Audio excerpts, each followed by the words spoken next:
Quand le cerveau devient à la fois le bourreau et la prison, tu vois? Il y a une psychologue, chercheuse, qui parle de ce qu'elle appelle être captive de ses propres pensées.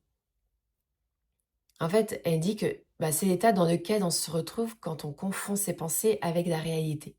Quand on croit que parce qu'on a imaginé quelque chose, c'est forcément vrai. Quand le cerveau devient à la fois le bourreau et la prison, tu vois? Et la sortie, ce n'est pas d'analyser encore plus, c'est d'apprendre à ressentir à nouveau. Il y a des personnes qui pensent au lieu de ressentir.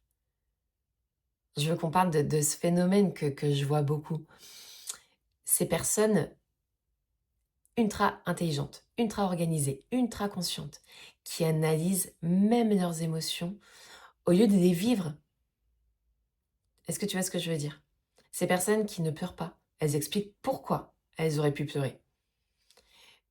Elles ne ressentent pas la colère, elles la décortiquent, elles rationalisent, elles justifient jusqu'à que cette colère disparaisse.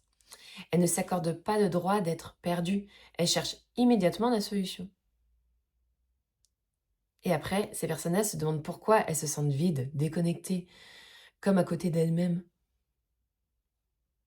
C'est parce qu'à un moment de leur vie, ressentir est devenu moins sécurisant que penser.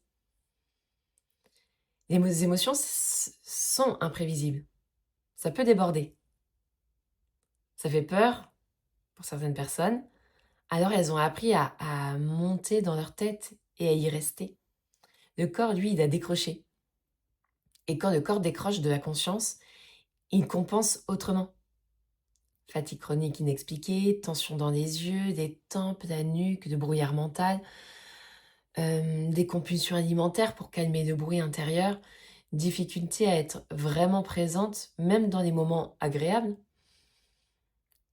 comme si une vitre s'était installée entre toi et ta propre vie.